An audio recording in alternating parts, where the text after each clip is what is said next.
So good evening, everybody. I've been asked to give a 10-minute talk on anger and is it worth it? Is anger worth it, that is. So I think it's a very good question. Is anger worth it? I think sometimes we definitely think anger is worth it, especially when we're getting angry. And then I think sometimes we think anger is not worth it. And that's generally when other people are getting angry. And we think they're making a mountain out of a molehill. You know? And sometimes also, even when we've been angry and we look back at the situation later, then we think that wasn't worth it.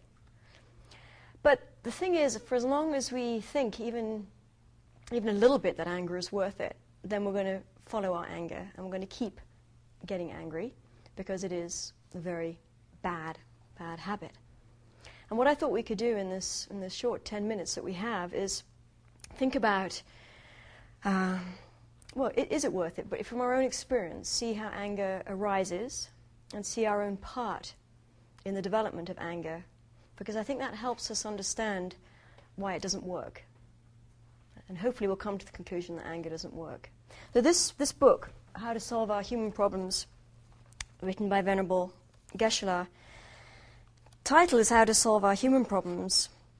But interestingly enough, in the first few pages, Geshe-la explains the Four Noble Truths, and so in general, our human problems, where they come from, and so on. And then he spends about 80 pages discussing anger, what's wrong with it, and how to get rid of it. And yet the title is How to Solve Our Human Problems. We have other human problems, but clearly anger is a big one. It warrants a whole title, How to Solve Our Human Problems. And if we think about actually what Geshe-la says in a chapter called The Faults of Anger, he says anger is one of the most common and destructive delusions, which means like negative, unpeaceful state of mind, a delusion. And it afflicts our mind almost every day. If we look globally at the faults of anger, and when we say anger, we don't just mean blind rage, we mean intolerance, aversion, hatred, just feeling even unhappy, uncomfortable about situations such that we want to push them away, react against them. If we look globally at the problems caused by anger, then we can see there's so much problems in the world in general. So much fighting, so much disharmony, so much difficulty arising because people simply cannot get along, due to anger, hatred. If we look in our own lives at anger, what it does to our own lives, also we can see so many problems come from our own anger. If we look at the development of anger, as I said earlier, this will help us understand our own part in the creation of anger. Sometimes we think anger just arises out of nowhere in response to difficult situations. In other words, the problem is out there, and then we get angry as a natural response to that horrible situation. I think that's what we think sometimes, isn't it? The problem is out there, and we're just responding to it with anger. But if we look at Buddha's definition of anger and how it develops, I think we'll see that it's not quite what's going on. The problem is not out there. The problem is actually coming from our way of looking at the situation, our way of reacting. In the definition, Geshe-la, he says, what is anger? Anger is a deluded mind. So as I said, delusion is unpeaceful, uncontrolled state of mind that focuses on an animate or inanimate object, which pretty much counts, that's everything, isn't it? Anything can be an object of anger, if we check, anything.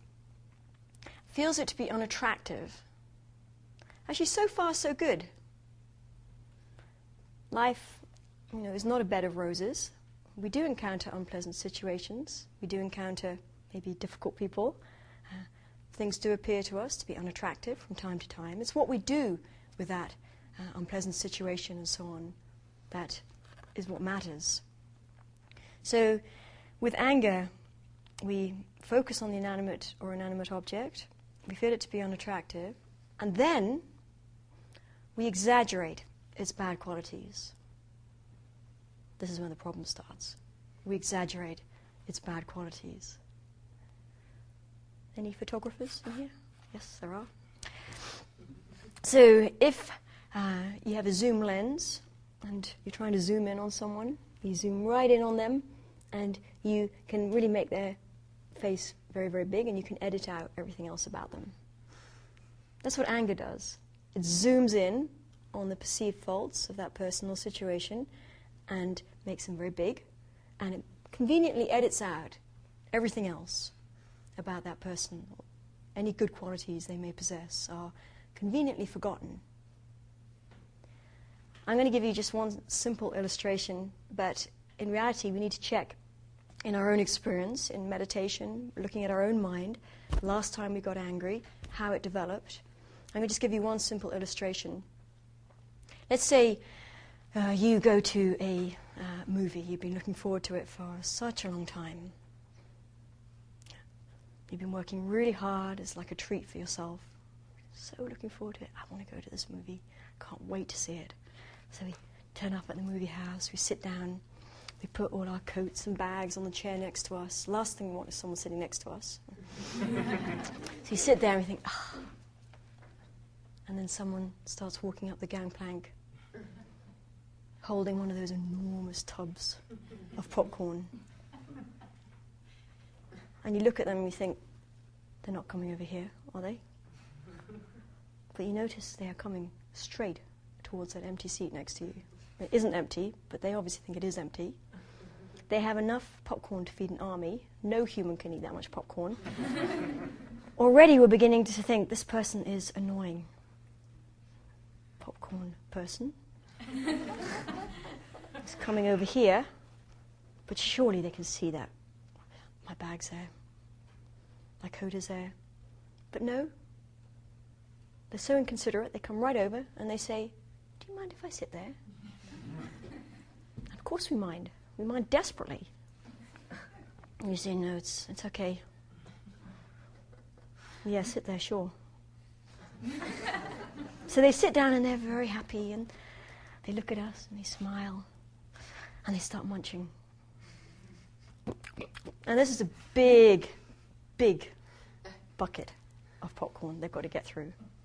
And they start munching and we start fixating on their munching of the popcorn. The movie's beginning to show, but all we can think of is just chomping teeth. And they're chomping and chomping, and we're thinking, I just can't believe they're just so inconsiderate. They're just sitting there chomping, ruining my entire enjoyment. They're so greedy, they shouldn't be eating that much popcorn. Horrible. Completely ruining my evening. And don't they realize how long I've been waiting? I've been working so hard. And on it goes, and even when we're trying to concentrate on the screen, we even just like imagining their jaw working. And their teeth chomping and the butter dribbling down their cheek. And maybe they turn and smile at us and they're having a great time. They'd like us to have a good time with them, but no. Anyway, you get the picture. We exaggerate them. We entirely neglect to think about anything good about them. Perhaps they spent the whole day saving people's lives in a hospital, you know, and they're just coming in and they're relaxed because they've done such a good job. But do we see any of their good qualities? No. They're just the popcorn muncher.